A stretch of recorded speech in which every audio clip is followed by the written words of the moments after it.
أعوذ بالله من الشيطان الرجيم. بسم الله الرحمن الرحيم. نحمده ونصلي ونسلم على رسوله الكريم. أما بعد.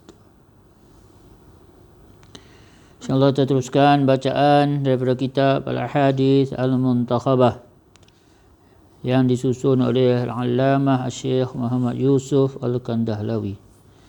Hadis yang seterusnya, An Abi Bakr radhiyallahu ta'ala anhu qala khasafatis syams ala ahdin nabi sallallahu alaihi wasallam fa kharaja yajurru ridaahu hatta intaha ila al-masjidi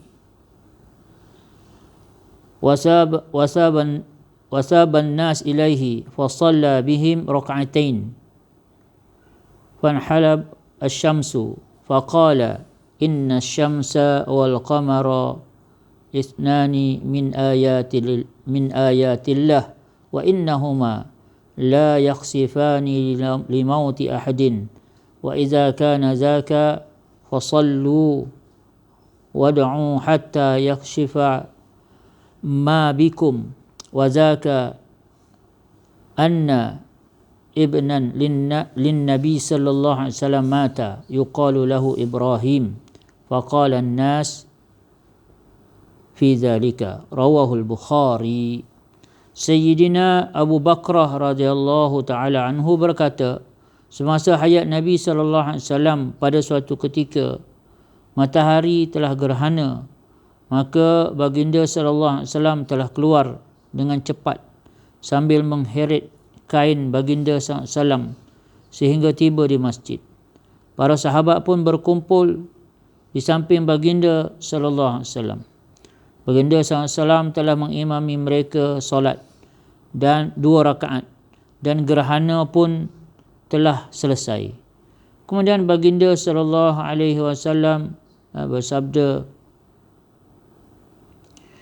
sesungguhnya matahari dan bulan ialah 2 tanda daripada tanda-tanda kebesaran Allah Subhanahu Wa Taala. Sesungguhnya kedua-duanya tidak gerhana kerana kematian seseorang, yakni bahkan matahari dan bulan ialah seperti makhluk-makhluk lain di langit dan di bumi yang berjalan mengikut perintah Allah Subhanahu Wa Taala. Sinaran dan kegelapannya sentiasa berada dalam penguasaan Allah Subhanahu Wa Taala. Apabila berlaku gerhana matahari atau bulan, maka sibukkanlah diri kamu dengan salat dan doa sehingga gerhana selesai. Baginda SAW menyatakan demikian kerana putera baginda yang bernama Ibrahim radhiyallahu anhu telah meninggal dunia pada hari itu. Oleh sebab itu ada orang mengatakan bahawa gerhana berlaku kerana kematiannya. Hadis ini adalah riwayat Bukhari. Jadi ini adalah hadis yang menjadi sandaran tentang solat sunat gerhana matahari. Jadi banyak lagi lah hadis-hadis lain tentang gerhana matahari, gerhana bulan. Jadi gerhana bulan ni macam orang tak berapa nak sedar sangat sebab memang tiap-tiap, boleh kata tiap-tiap ni lah. Tapi kalau gerhana matahari ni dia jarang-jarang, jadi sebab tu dia jadi macam satu ada alert lah. Maknanya orang ramai akan buat. Hakikatnya ia bulan ataupun matahari, maka ia adalah sunat kita berjemaah. Ni antara solat-solat sunat yang disunnahkan untuk kita berjemaah, yang disyaratkan kita berjemaah. Kemudian kita tengok dalam hadis ni juga macam mana Nabi SAW baginda, padahal kalau baginda diam bila orang kata ni matahari pun sedih sebab Ibrahim meninggal, baginda boleh buat diam sahaja, tetapi baginda tidak akan diam kerana sebagai seorang nabi, seorang rasul, baginda tetap mengajarkan akidah yang betul, memastikan umat ini yakin yang sahih dengan Allah Subhanahu Wa Taala, jangan yakin dengan benda-benda lain. Dan juga di sini kita dapat tengok Nabi SAW bersikap begitu, kita kata profesional lah, profesional dalam tanggungjawab baginda sebagai Rasul. Sebab bila orang kata matahari pun gerhana sebab Ibrahim meninggal, dia sebenarnya nak menggambarkan kemuliaan maknanya hebatnya Nabi Ibrahim tak ada. Anak Nabi SAW yang bongsu ni Ibrahim, dan nak bagi tahu hebatnya Rasulullah SAW ni. Sedihnya Rasulullah itu kerana meninggalnya Ibrahim menyebabkan matahari pun sedih sama.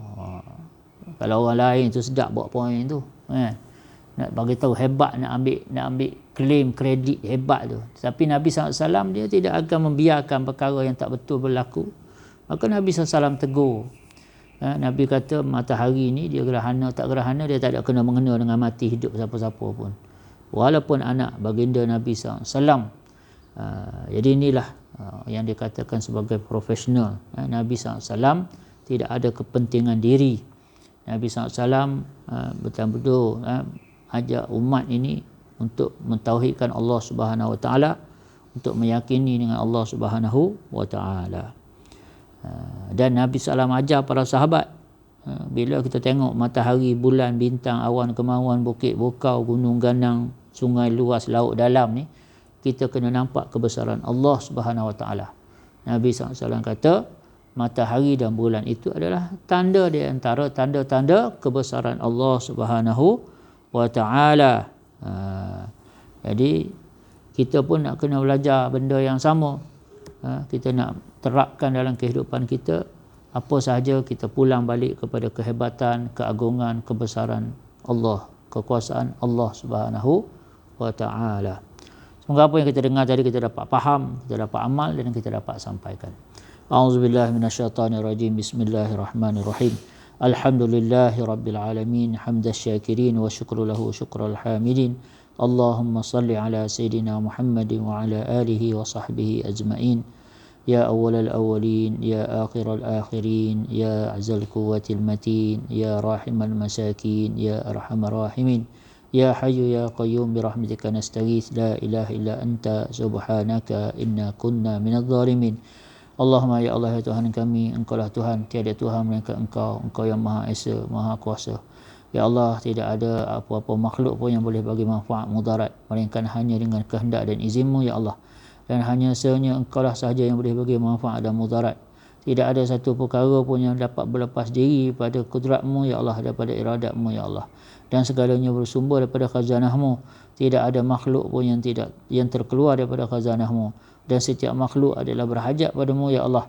Hanya Engkaulah saja As-Samad yang tidak berhajat pada sebarang makhluk dan tempat bergantungnya segala makhluk. Wahai Allah, ya Tuhan kami, dengan kasih sayang-Mu ya Allah, dengan segala kebesaran-Mu ya Allah, kami mohon keampunan padamu. Ampunlah dosa-dosa kami, maafkan kami ya Allah. Maafkan segala salah silap kami, cuai lalai leka kami ya Allah. Wahai Allah, ya Tuhan kami, ampunlah segala dosa kami, dosa yang besar, dosa yang kecil, yang zahir, yang batin, yang awal, yang akhir, yang tersembunyi maupun yang nyata, yang sengaja atau tak sengaja, yang kami tahu atau tak tahu. Ya Allah, ya Tuhan kami, dengan kasih sayang-Mu ampunlah kami ya Allah. Ampunlah segala dosa kami ya Allah. Semoga bila tiba masa saat kami bertemu-Mu ya Allah, ialah hari yang paling bahagia untuk kami, hari yang Kau paling redha dengan kami ya Allah. Wahai Allah, dan supaya dengan itu ya Allah, kami di akhirat nanti kami termasuk dalam golongan orang yang selamat, orang yang Kau ampunkan, yang Kau rahmati, yang Kau berikan maghfirah-Mu ya Allah, dan Kau masukkan kami, himpunkan kami di dalam syurga-Mu bersama hamba-hamba-Mu yang saleh, bersama hamba-hamba-Mu yang Kau redai ya Allah.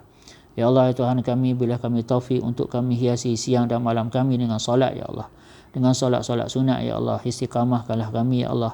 Berilah dorongan taufik hidayah yang sempurna ya Allah, supaya solat-solat kami adalah menjadi bekal-bekal yang akan menguntungkan, yang akan menyebabkan kami mulia di sisi-Mu ya Allah.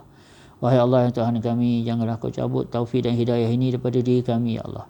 Wahai Allah, sesungguhnya kami berada di hujung akhir zaman.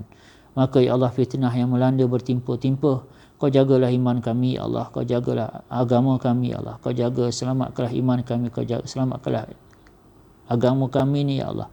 Wahai Allah, tanpa bantuan-Mu ya Allah, tanpa pimpinan-Mu ya Allah, tanpa perlindungan-Mu ya Allah, pemeliharaan-Mu ya Allah, maka kami akan tewas ya Allah dalam menghadapi fitnah yang bertimpa-timpa ini ya Allah, yang bergelombang ya Allah, ya Tuhan kami.